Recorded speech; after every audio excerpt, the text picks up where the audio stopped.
Sveiki visi. Labai džiugu, kad organizuojami tokie renginiai. Labai dėkoju organizatoriams.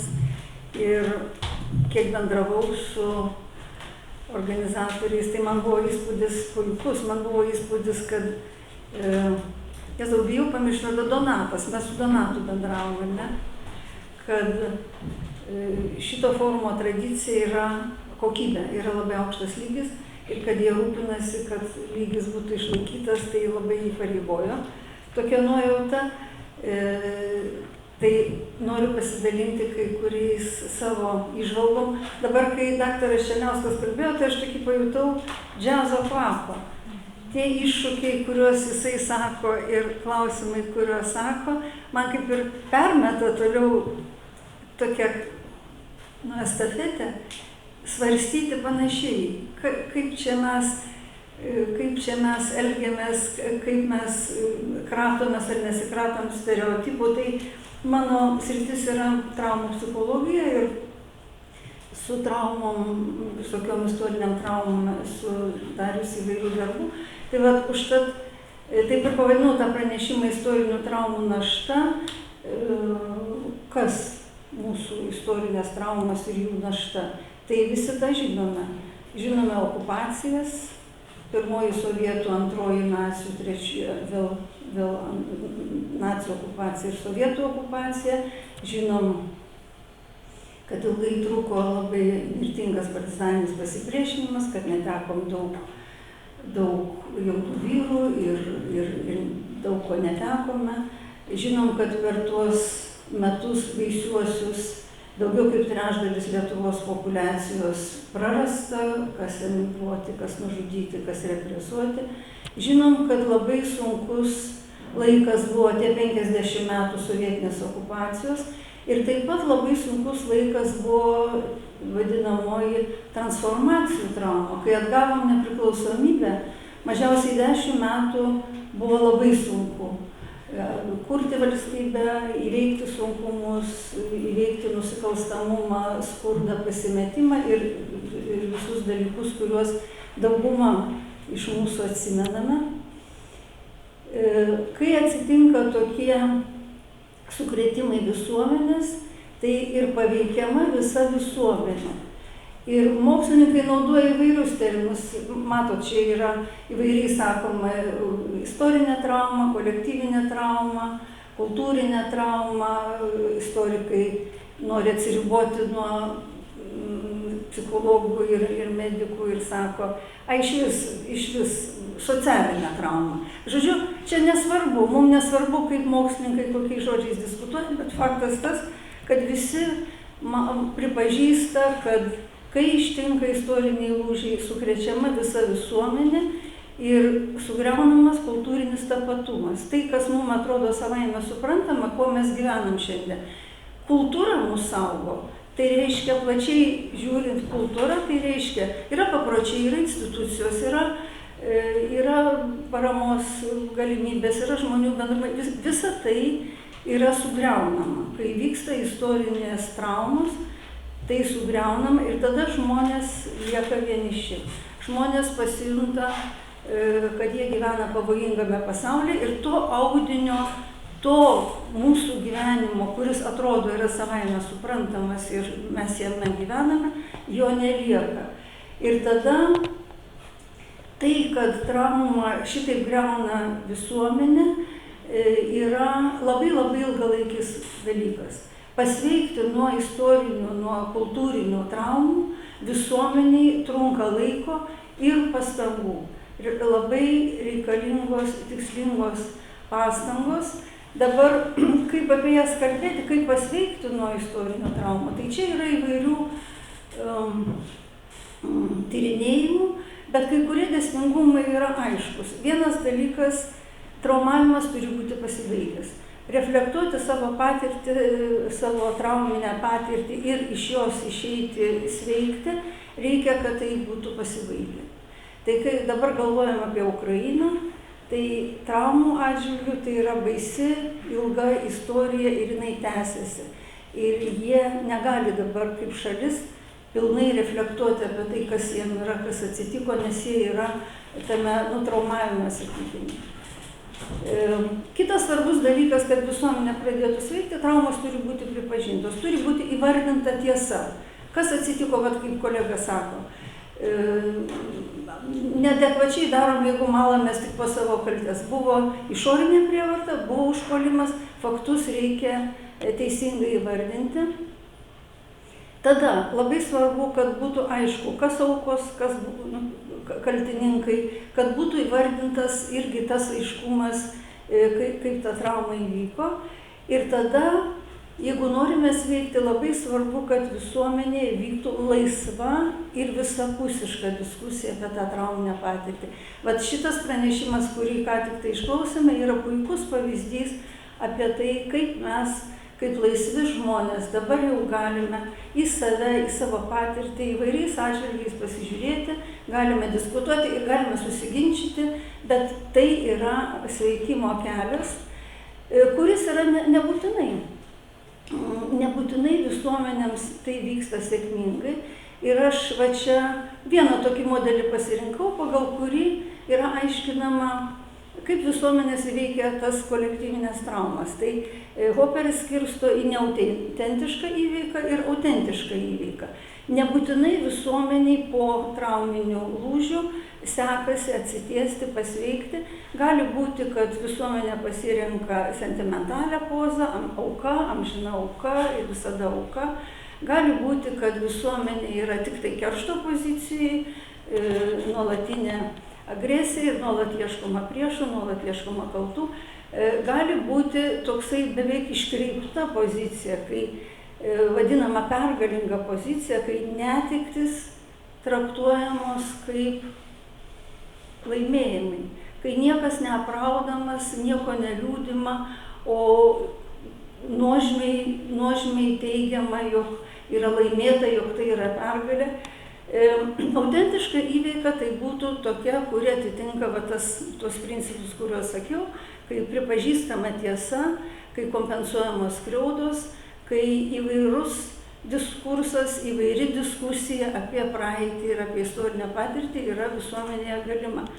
Mano kolegė iš Sakartvelo, profesorė Javakišvili, yra padariusi labai įdomias analizės apie Gruzijos arba Sakartvelo patirtį ir apie Rusijos patirtį. Tai šitie du pavyzdžiai yra apie tai, kaip visuomenėje po istorinių įvykių ilgus metus gali būti neautentiška įveika. Pavyzdžiui, apie Sakartvelą jinai išskiria tokios bruožus, kad istorinės praeities kritiškos refleksijos labai trūksta.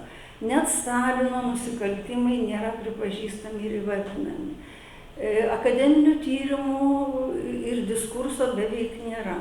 Oficialiai palaikomas tik tai vienas herojinis diskursas ir jeigu apie savo šalį ar apie savo praeitį kalbi neherojiškai, ne taip kaip kanonas reikalauja, tai yra tildoma. Jinai labai apgailestauja, kad Sakartvele ortodoksų bažnyčia yra labai, kaip čia pasakyti, regresyvi, kad labai palaiko tą priklausomybės mentalitetą, kad labai remia oficialią poziciją ir panašiai. Ir kitas pavyzdys, kurį jinai nagrinėja šituo atžvilgiu, kaip neautentiškos įveikos atžvilgiu, yra Rusija. Ir jinai išskiria tokius bruožus, kaip aš minėjau, kai sukuriama pakaitinė trauma, kai įvardinama pseudotrauma. Sovietų sąjungos griuvimas traktuojamas kaip trauma, kaip netektis. Kai visą laiką ieškoma priešo, kultivuojamas priešo įvaizdis ir nuolatinė aukos pozicija. Kai yra identifikuojamas gelbėtojas. Putinas yra tas gelbėtojas, kuris atėjo reanimuoti nuskriaustos šalies ir sėkmingai ją reanimuoja. Propaganda tikrai tie, kas yra sistemingai išnagrinėję būtent tą kelią, tuos dešimtmečius Rusijoje, kaip propaganda, pradedant nuo darželio, sistemingai veikia visuomenę ir visus žmonės, tai yra tiesiog stebėtinas dalykas ir turime rezultatą, turime karą. Tai man šitam kontekste labai smagu, iš tikrųjų man labai smagu kalbėti apie Lietuvą kaip apie autentiškos traumų įveikos pavyzdį. Nes mes Lietuvoje turime visus tuos pagrindinius dalykus, kurie turi vykti, kad sveiktume. Tai mano kalba apie sveikimą, apie išsivadavimą iš tų traumų, nes tiesos sakymo, teisingumo atkūrimo ir savo sveiko kultūrinio tapatumo ieškojimai, visi tie dalykai mūsų šalyje vyksta. Įspūdingas vyksmas buvo, tai dėl ko mes čia šiandien, Baltijos kelias, tai traumų įveikos žvilgsniu įspūdingas, masyvus, simbolinis gestas, kuris sako tiesą, rodo žmonių valią, sukuria žmonėms solidarumo jausmą ir yra pavyzdys kitiems. Žodžiu, mes visi žinome, kad mums ir mūsų tapatumui va šitas momentas yra be galo svarbus. Ir daug kitų mes turime būtent tiesos sakymo dalykų. Kai tik atėjo nepriklausomybė, labai daug tiesos. Iš tikrųjų, tai buvo tiesos revoliucija. Sužinojom istoriją tiesą, sužinojom apie praeitį, apie okupacijas, nepaprasta daugybė, atsimenat, kai buvo, nepaprasta daugybė pasipylė liudijimų. Represuoti žmonės rašė memuarus, prisiminimus, interviu, buvo tiesiog jūra ir džiugesys didelės tiesos ir didelio palengvėjimo, kad nebemeluojama. Susigrąžinti artimuosius, net jeigu po mirties. Palaikų persigabenimas iš Sibiro ir iš tolimų tremties vietų. Daugeliui žmonių, visuomeniai tai buvo irgi tokie katarsiniai patyrimai, o tiem žmonėm, kurių tai buvo artimieji, irgi buvo kaip gedulo užbaigimo, gedulo veikimo momentai. Ir kitų tokių panašių dalykų yra mūsų atsitikę. Vienas iš įspūdingų pavyzdžių vėl yra 2016 metų Holokausto atminties maršas Molėtuose. Jis buvo gana spontaniškas, tai nebuvo valstybinė programa. Žmonės juto, kad reikia tą sakyti, reikia apie tai kalbėti, reikia tai įvardinti, nes ta mūsų tyla, kuri mus slėgė ilgai, buvo tokia kliūtis, mes ilgai neradome kažkaip rakto ir dabar dar ieškome rakto, kaip prie tos praeities prieiti. Teisingumo atkūrimo irgi yra konkretus faktai, kas pas mus įvyko. Tai čia porą tik tai tokių faktų parinkau. Tai vienas faktas yra, kad Lietuva pirmoji iš posovietinių valstybių priėmė holokaustų vietos saugojimų ir žymėjimų įstatymus. Vietoj tarybinių piliečių vietos privaloma žymėti žydų genocido vietos. Tai sovietmečių nebuvo tokių dalykų, buvo tarybiniai piliečiai, kažkokie žuvę žmonės.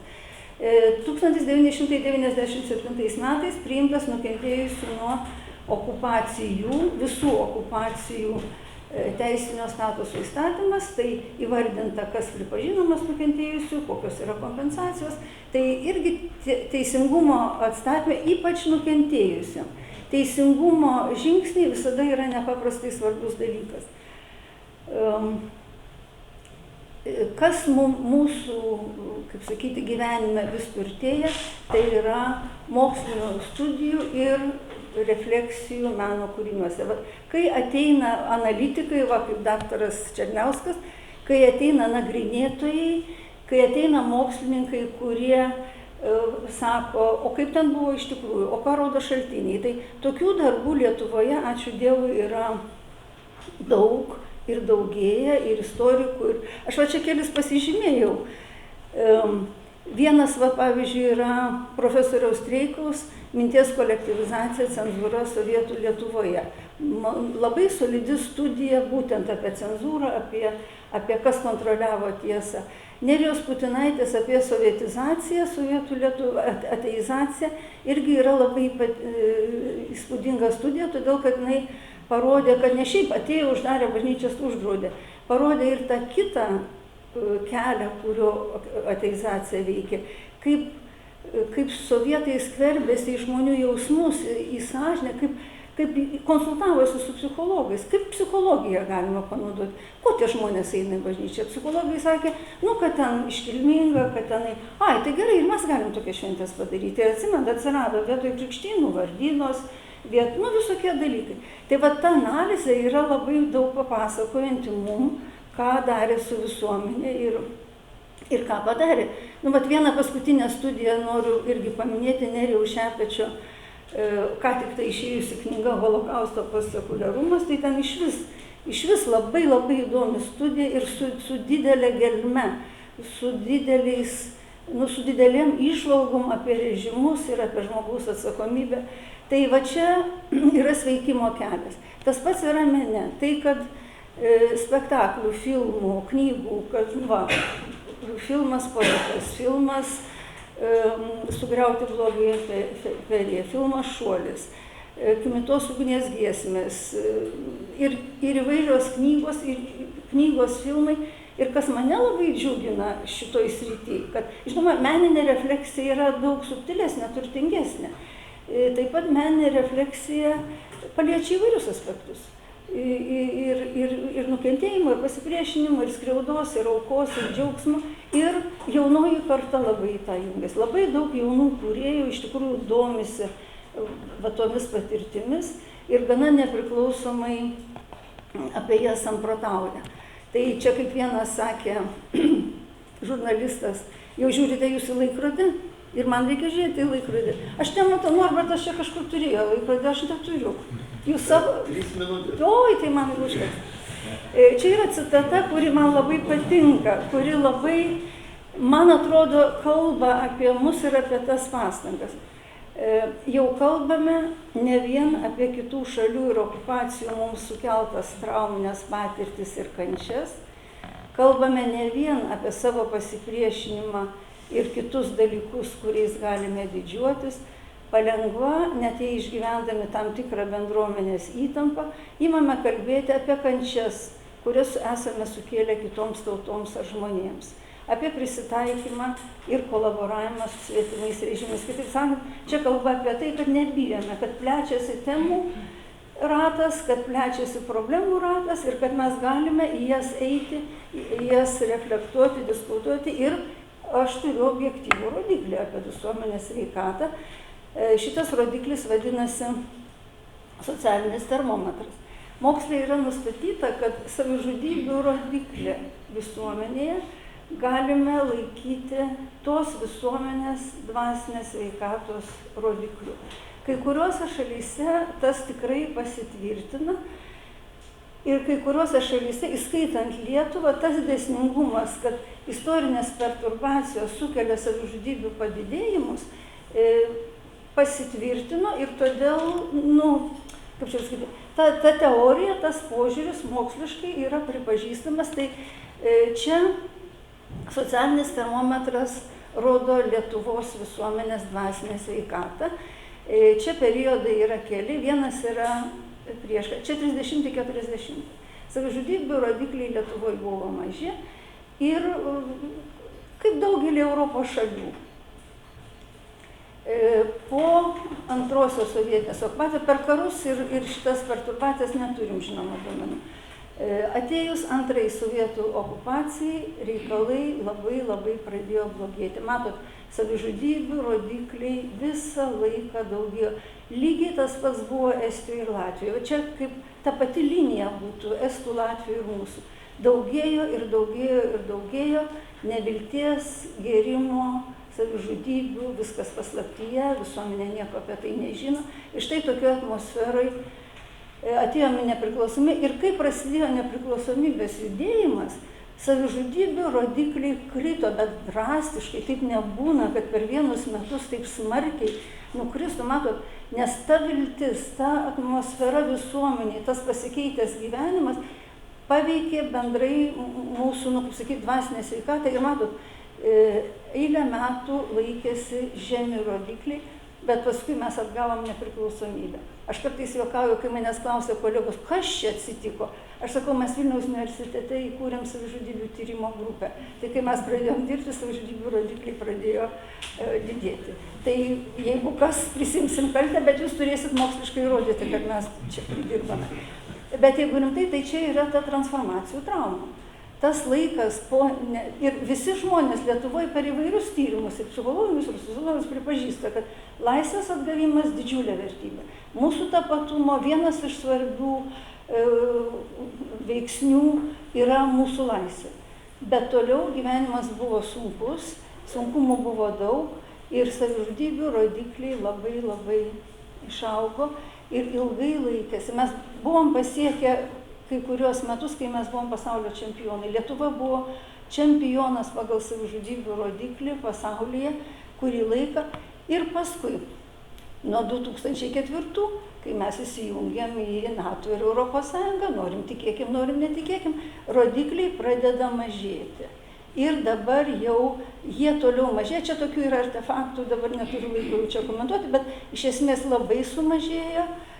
Ir dabar dar vienas etapas, kai pastaraisiais metais savižudybių rodikliai mažėja. Tai kitaip sakant, socialinis termometras rodo, kad tikrai viskas gerai, einame gerų kelių, sveikstame ir visiems mums stiprybės, nes iššūkiai, matot, vėl kaupėsi nauji. Ačiū.